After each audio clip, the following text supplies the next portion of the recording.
दिल्ली में चल रही आर्टिफिशियल इंटेलिजेंस समिट में डेटा लोकलाइजेशन को लेकर के काफ़ी चर्चा हुई है और एआई में भारत के आगे बढ़ने के लिए डेटा लोकलाइजेशन को महत्वपूर्ण माना जा रहा है।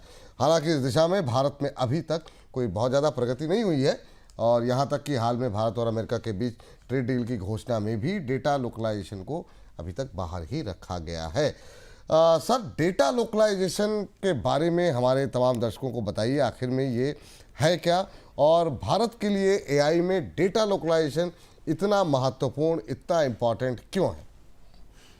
विपुल जी, हम एआई के समिट के दौरान, चूंकि एआई सबकी ज़िंदगी को प्रभावित करने वाली तकनीक है, तो हम लगातार रोज आपके सामने एक नया पहलू लेकर आ रहे हैं जो उन सुर्खियों से परे है जो सुर्खियां आप देख रहे हैं।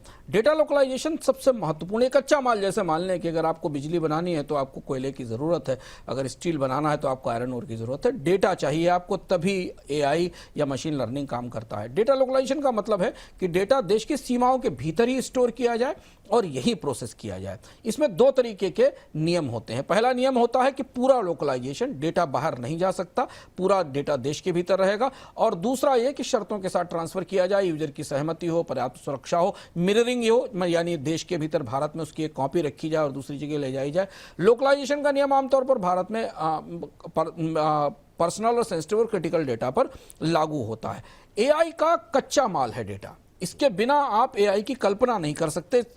एआई के मॉडल को बड़े तरीके के, विविध तरीके की डेटा की जरूरत है। अगर भारत में डेटा भारत में है, दुनिया का 20% डेटा भारत में है, जो हमने आपको कल बताया था, जो बोनस पॉइंट के नियमित दर्शक हैं।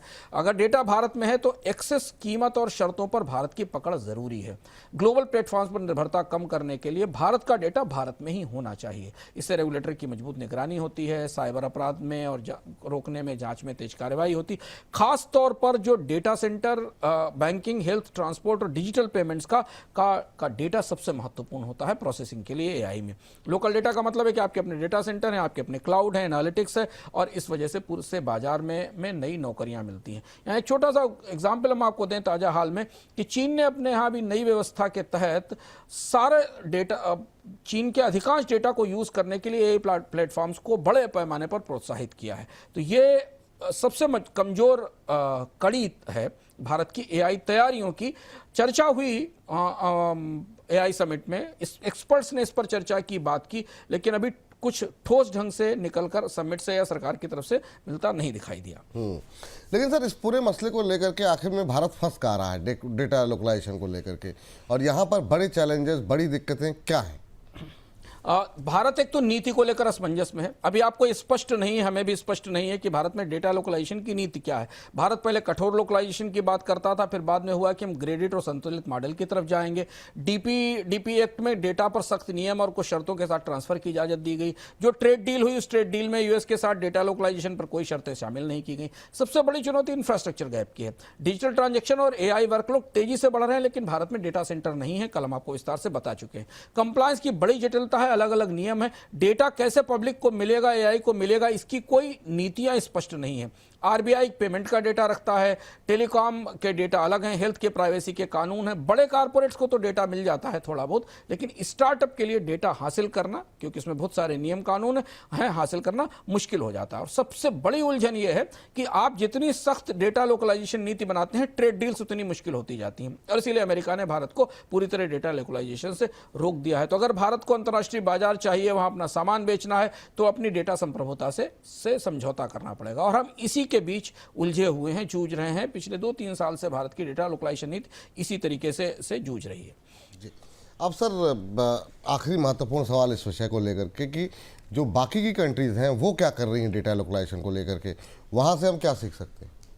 देखिए, अगर हमारे पास अपना डेटा नहीं है, डेटा सही फॉर्मेट में नहीं है, भाषाई समस्या भी बहुत सारी है। भी भारत के लैंग्वेज मॉडल्स जो हैं, लार्ज लैंग्वेज मॉडल्स हैं, उनमें भारतीय भाषाओं में उनके काम करने की, डेटा प्रोसेस करने की, समझने की क्षमताएं नहीं है।